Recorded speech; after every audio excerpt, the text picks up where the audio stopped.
આજે આપણે વાત કરીશું કે આપણે આપણા ઘરમાં પાણી કઈ દિશામાં રાખવું જોઈએ। દર્શક મિત્રો, ખબર છે .com હું માલવિકા આપનું સ્વાગત કરું છું। મિત્રો, આજે આપણે વાત કરીશું વાસ્તુશાસ્ત્ર સાથે જોડાયેલી। જી હા, આપ જાણતા જ હશો કે ઘરનું વાસ્તુ યોગ્ય હોય તો તમે ધન સંપત્તિ અને વૈભવના માલિક બની શકો છો। વાસ્તુશાસ્ત્રમાં દરેક દિશા માટે કેટલાક નિયમો આપવામાં આવ્યા છે। જો ઘર, ઓફિસ કે કોમર્શિયલ જગ્યાએ દિશાનો ઉપયોગ ખોટી રીતે કરવામાં આવે તો તેનાથી નુકસાન પણ થઈ શકે છે।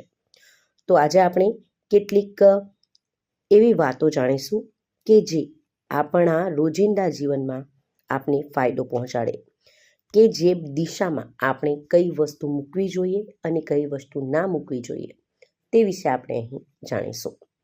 દરેક દિશાનું એક પોતાનું મહત્વ હોય છે, કારણ કે દરેક દિશા ગ્રહ, તેના સ્વામી અને બ્રહ્માંડની ઉર્જાથી પ્રભાવિત છે।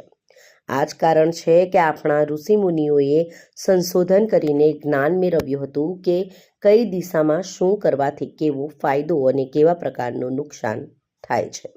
તેથી તેમણે સૂવું, જાગવું, જમવું, વાંચવું, પૂજા કરવી, રસોઈ કરવી વગેરે નિયમો બનાવ્યા છે। આ બધા કાર્યો કઈ દિશામાં અને કેવી રીતે બેસીને કરવા એનું માર્ગદર્શન પણ આપ્યું છે। ત્યારે આજે આપણે વાત કરીશું કે આપણે આપણા ઘરમાં પાણી કઈ દિશામાં રાખવું જોઈએ।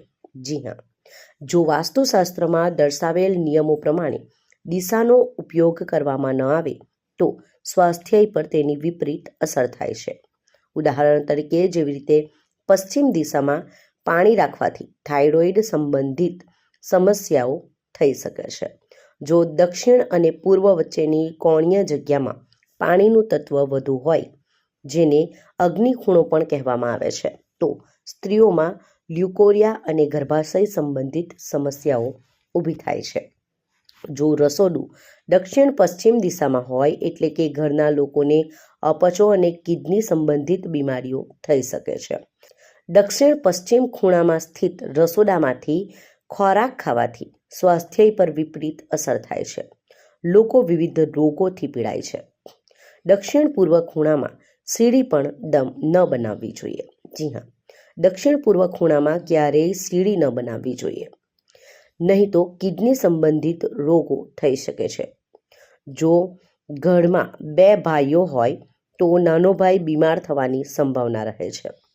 ઉત્તર પૂર્વ દિશાને ઈશાન કોણ કહેવામાં આવે છે। આ દિશામાં રસોડું રાખવાથી એડી સંબંધિત બીમારીઓનો ખતરો વધી જાય છે। આમ, જો તમે પણ વાસ્તુશાસ્ત્રમાં માનતા હોવ તો અહીં તમને જણાવ્યું એ પ્રમાણે તમારા ઘરમાં પાણી કઈ જગ્યા પર રાખવું તે નિયમનું, તેમજ સીડી કઈ જગ્યા પર ન બનાવવું જોઈએ તે નિયમનું પાલન કરવું જોઈએ, જેથી કરીને તમને સ્વાસ્થ્ય સંબંધિત સમસ્યાઓનો સામનો ન કરવો પડે।